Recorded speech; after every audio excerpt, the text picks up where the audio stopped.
the Art and Industry of Business and Living podcast, discussing conscious choices around business, money, life and living, and creating a greater future for you and the planet. Hi everybody, welcome to the Art and Industry of Business and Living podcast. You are with your host, Simone Milasas. Woohoo! And the crowd goes wild. And then the crowd goes even more wild because we have the wonderful, adorable Lauren Marie. Hooray! Yay!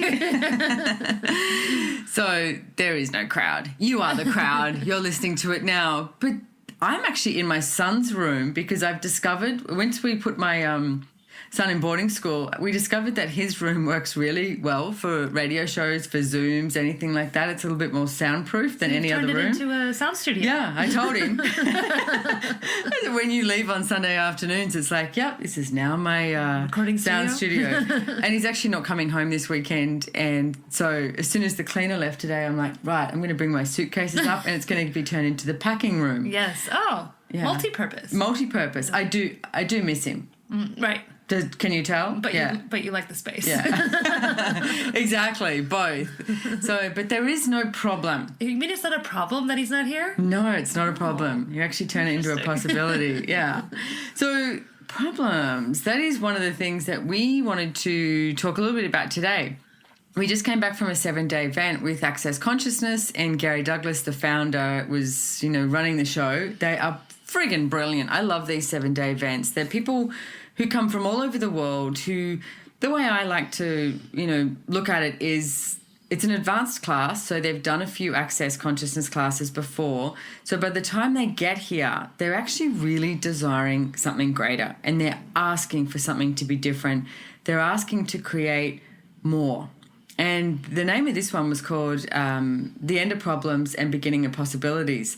So for 7 days, we spoke about problems. Yeah. Not literally like, oh my God, I have a sore elbow and I don't have any money oh yeah, maybe people did. And we spoke about, instead of looking at something as a problem, what if it could be a possibility? And it's been really interesting for me. It's probably been one of the largest changes I've had so far, because I'm always willing to have more change. But so we're going to talk to you about that today in this podcast, about overcoming problems. So let me first of all ask you, Lauren, what sort of came up for you with this event, like in the whole problem aspect, It's actually the space that is available to you beyond problems that I hadn't really tapped into for like any extended period of time, because I would always tap back into the world of problems, and even like not like drama problems, but just small problems. Like I don't have enough time, like that's a problem. And so I would create my day around like this world of problems, or getting over problems, or dealing with problems, or even just like being in a world of problems. And then when you end the problems, you're actually in a different space. So for me, it was like, it was just completely different. So when we talked about, what ideas for this podcast, I was like, creating beyond problems, because it's like this creative space. Yeah, it is. And you touched on something quite big there for this reality as well. Squeaky chair, sorry.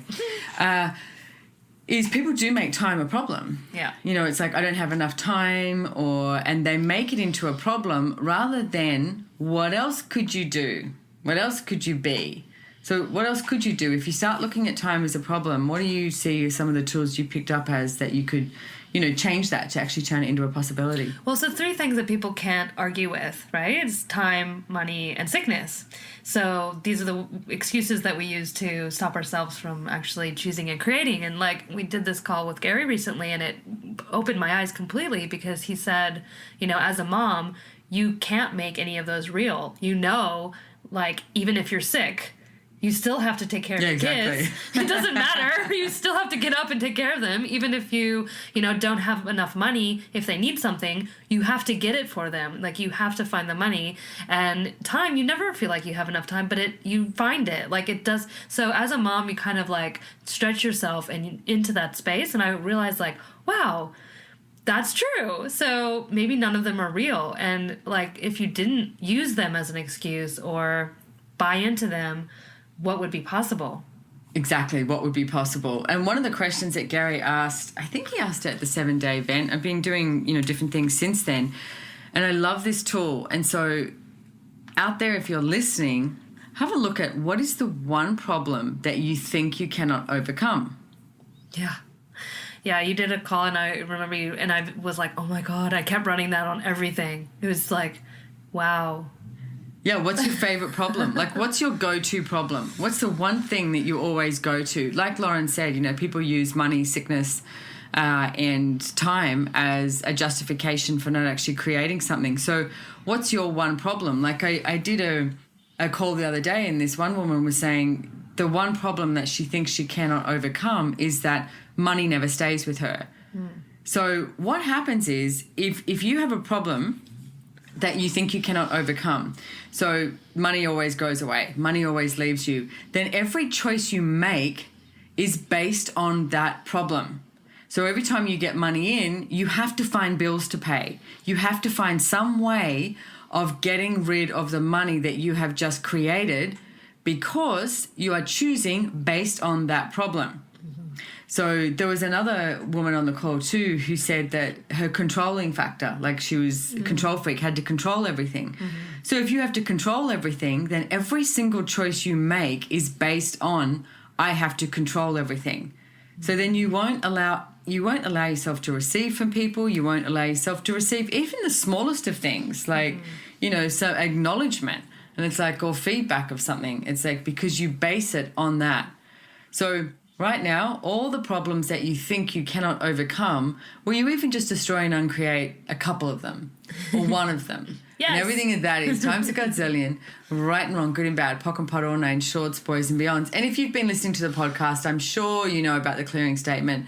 But if not, go check out our wonderful friend, Dr. Dane, here on theclearingstatement.com, because he does a whole explanation of it. But you know what? It just changes the energy of it. So you can run those clearing statements. So what else about problems, about overcoming problems? What else have you come across with that? Well, like right now we're looking at buying a house. And I can look at buying a house from it being like, what problems do I have to overcome to buy a house? I have to make the mortgage company or the banks happy enough to give me a loan, right? That could be a problem. Or I could look at like, what possibilities are there in us buying a house in a world beyond problems? And it's a completely different energy. So I've been playing with that because in one sense, I could look at all the problems. Like, I'm not an Australian. Is that a problem? Yes. No. But I moved here, Simone. There's only so much I can do. My kids are Australian. My kids are. So is it a problem? I'm not, and some people would look at it like, yes, it's a problem. Like, banks don't like, what do you call us? Immigrants. Foreigners. Aliens. What am I? Or like, what if there actually wasn't a problem? What if there was a possibility there? And even just asking that question, it opens a door that maybe I hadn't looked behind. Totally. And I mean, Brendan and I have been in a similar situation. Like we, as you know, we both live on the same street, Lauren and I. It's the Hatman Street in Pigeon Beach. Yeah. And we actually bought a block of land on the same street and we wanted to build a house there, and we are building a house there. But the same sort of thing, you're going to buy a house, you've got to get the loan. We would like to get a loan for building, and of course the banks would give us, straight off a loan for half the amount we want. And we looked at it and went, we could have made it a problem. And then I said, I don't want to build a house like that on that beautiful block of land. It's like having this beautiful blank canvas and then you've got two colours to paint with. It's like, no, I want all the colours to paint with. Yeah. So then we looked at, okay, what would it cost for us to build the house we desired? And we got to about 1.5 million. And I was about to say 1.5 billion. That would be more like it. Wouldn't that be nice? Yeah. 1 point slip of the tongue, or is it? Yeah. So 1.5 million. And then the banks were saying 800,000. And then Brendan was sort of going, that's all we can do. And I said, why can't we ask for what we really want? What we want. Yeah. And he was like, oh, good point. He was starting to buy into the bank's point of view and create a problem. So the next mortgage broker we met, we asked for what we want, and he sort of had that, shocked look on his face and went, oh, okay, and now I think we're up to about 2 million build, but it's going to be a friggin' epic house. Right. But the banks are, hopefully, we find out today, giving us what we're asking for. So we went through a few mortgage brokers and we, spoke to quite a few different people, rearranged our tax return. It's like, what do we have to change in order to create a possibility, not create that problem? And I see so many people stop when they hit something that they perceive as a problem and they use that as the justification to separate from what they're actually truly asking for. Exactly. And I love that what you did was you didn't settle and you didn't just go, all right, well, we got to work within these confines. You went, no, I'm going to have what I want. Yeah, I want marble floors. Yeah. I love that. Yeah. I'm not having anything less. We've got a wine cellar. We've got a gym. It's going to be amazing. I can't wait to visit. Yeah. Well, hopefully you'll live somewhere close by. Exactly. So let's talk about getting over problems in business. And it's like, what are some of the main things I do see people decide that they have a problem is that they don't have enough money to create the business they would like to create. They use that as a justification. Or, I need this, I need this, I need this, rather than we've been looking at the energy recently of engaging with people. And, when you start to engage, the molecules, it becomes an invitation. It becomes like this enthusiastic energy to invite someone to a different possibility. So what sort of tools do you have or recommendations or processes, anything? Go wild, go crazy, just like, the part in my hair. Yeah. And Simone has gone wild today and parted her hair on the other side of her head. It's a podcast, you can't see. Hi, Lauren came in. I'm home alone. Son's in boarding school. Brendan's gone to Costa Rica.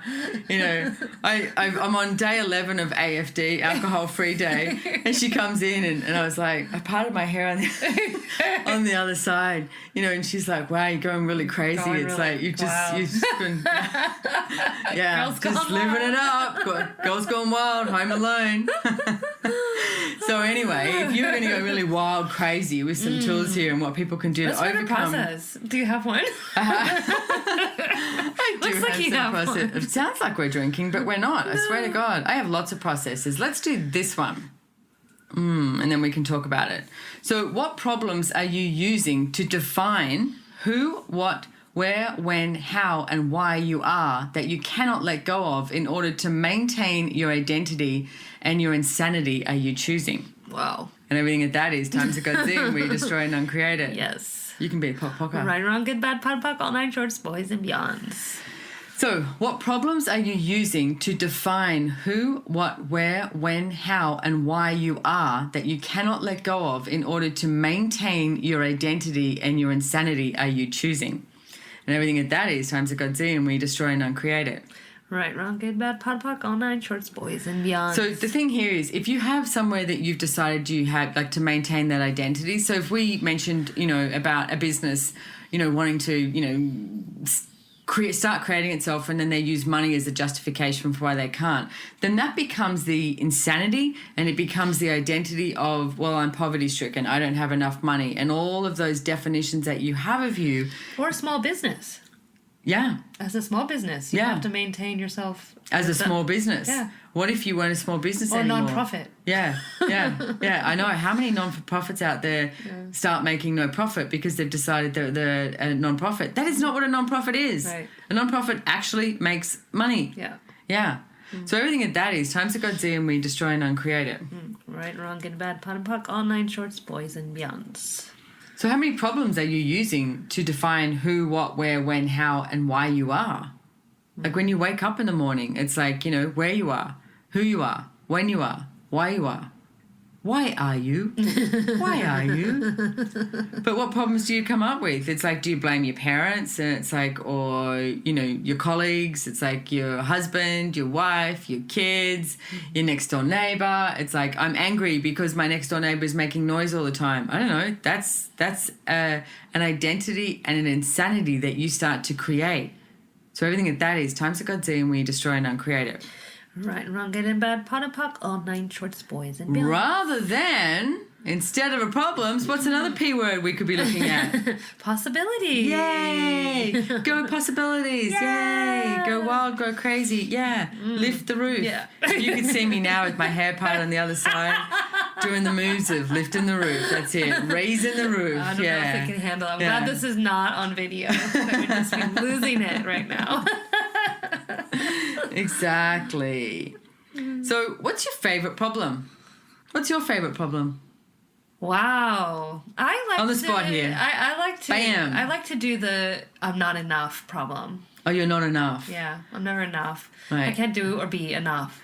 And then what would you have to do or be to be enough? I'm never enough. So Exactly. There's never. That's the interesting thing, isn't it? So how many times do we create a problem that's like, okay, so if we use this as an example, it's like Lauren's going, well, I'm not enough, but she doesn't have a definition of what is going to be enough, or this end place of like, oh, if I just get here, it's this continuous I'm not enough.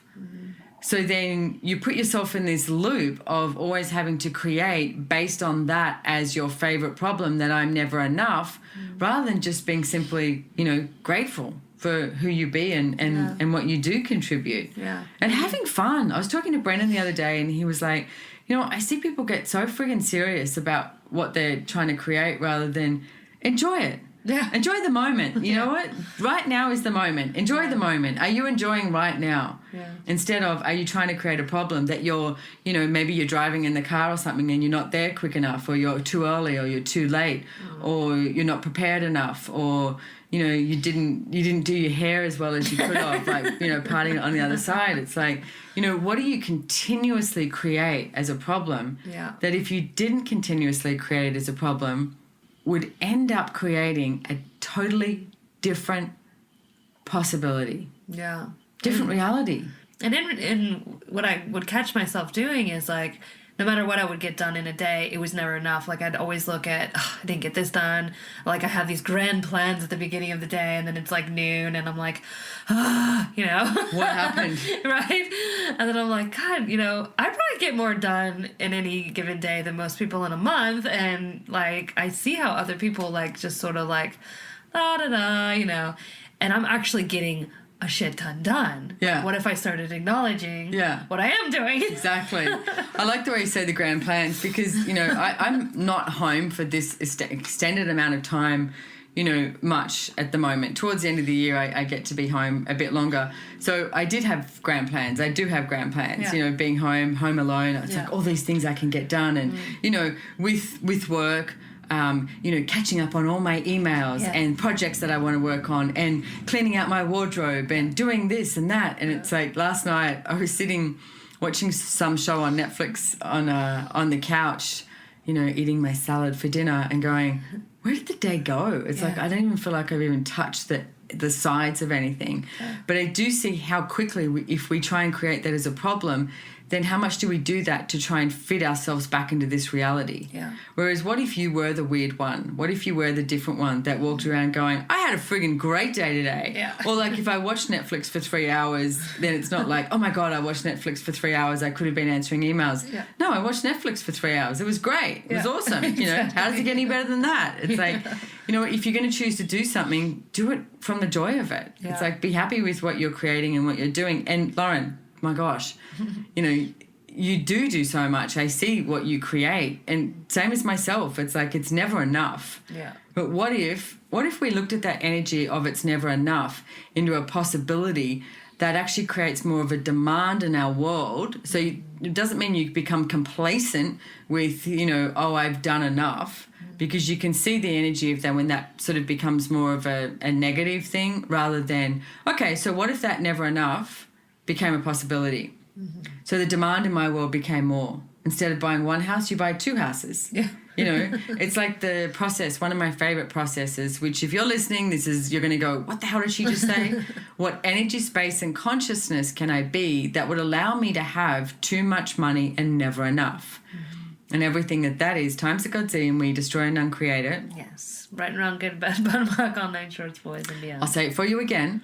What energy, space, and consciousness can I be that would allow me to have too much money and never enough? And everything that is, times a godzillion, we destroy and uncreate it. Right, wrong, good and bad, pot and puck, all 9 shorts, boys and beyonds. Exactly. So, you know what, put that on loop, keep it going round and around, even at nighttime, because the whole idea is let's look at Lauren buying a house. So if she had too much money and never enough, that means she could always add to her life. And it's like she can always, afford to do what she desires, and yet the demand in her world accentuates and becomes greater. So that it's always it's like playing leapfrog. We say in Australia, I think it's not telephone. It's leapfrog. You just say that. Yeah. Okay, leapfrog. But you keep leapfrogging yourself. It's like, oh, I've got the money to do this. Okay, and then never enough because you're demanding something more. You're creating something more. As I earn more money, but my expenses increase. Like I like flying first class now. Yeah. I remember when I was happy with business class. Yeah. Now I'm like, oh, business class, people can see me. Like, I way prefer to be on Emirates first class when I have my little cubicle and I can shut my door.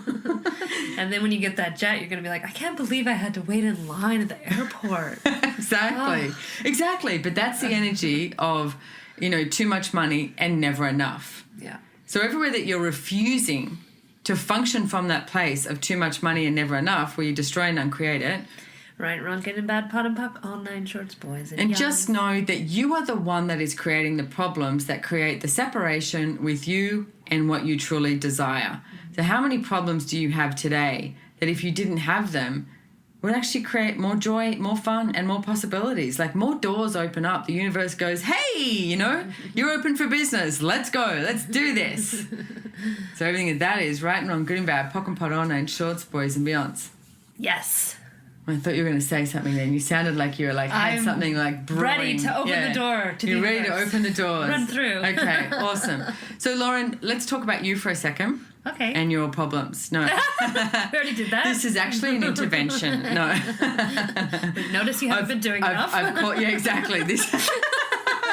Okay, I've called you away from the kids and the hubby because, I've noticed you're not doing enough. Yeah. It's like, you seem to be working 7 days. I don't know what this sleep thing is that you think is so valuable. It's like, I mean, showering, okay, can you make it quicker so you can get out soon enough? Definitely. I'll work on that. Yeah. No, so you are a joy business facilitator. You're an access consciousness facilitator. You're a being you facilitator. Yeah.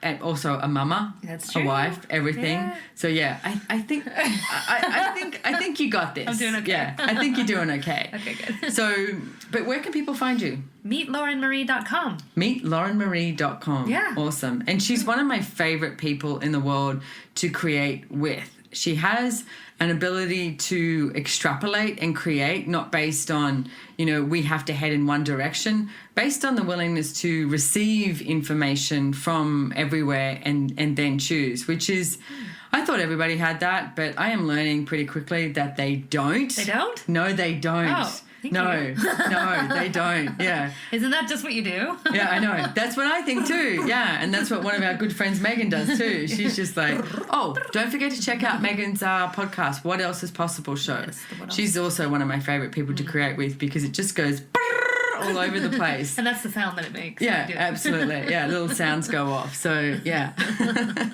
So, my thing that I would like to leave you with is get a piece of pen and paper, old school. And I'm saying old school. Don't do it in your head. Write it down. Write down your top 5 favourite problems, the problems that you think you cannot overcome. Okay? Write them down. And even if you get to 3, I want you to write at least 5. You can write 10, 20 if you want.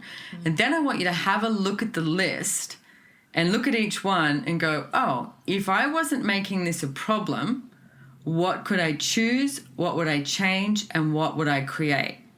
And what if it could actually be a possibility? Ask that question with each and every single one, and then you can use the Access Consciousness Clearing Statement with each one and say, okay, so everything that where I've made this a problem, destroy and uncreate it, right and wrong, good and bad, pock and pot, all 9 shorts, boys and beyonds. If you cannot remember all of that, just say pock and pod, or all that stuff that, Simone and Lauren said, that crazy stuff, bam. It works like that. And then move on to the next one. And see, what I would like you to do is be sort of like being brutally honest with yourself when something does show up that you go, oh, here it is again, this problem. Oh, I've made it a problem. It's actually not a problem. If it wasn't a problem, what would I choose now? What would I change and what would I create? Yeah. Yeah. Do it. Do it. So also I think Lauren Marie's going to be having a Business Done Different class somewhere. We've just been talking about that. So it's not up on the site yet, but this is in mid-June. This show goes out. So sweet. Yeah, so it'll be just in time. Absolutely. And I've got, I like saying it, I have a Business Done Different class in Paris. Yes. Yes, it's in July. Yeah, masterclass, 3-day class. There's no prerequisites to go, so anyone can join. If you can't come to Paris, you can also live stream it. So check it out at accessjoyofbusiness.com. Find a facilitator near you. Get your bars run. Check out Access Consciousness. You know what? Your life can change by the choices you make. It doesn't have to be a problem. Definitely not. Yeah. Anything else you want to add? That's it. That's it. Yeah. You covered it. Go do it. Damn. Why are you still listening? Yeah. Get out of here. Go away. Go away. All right. Thank you so much, guys, for joining us. We will see you next time. Thank you, Lauren Marie. Thanks so much.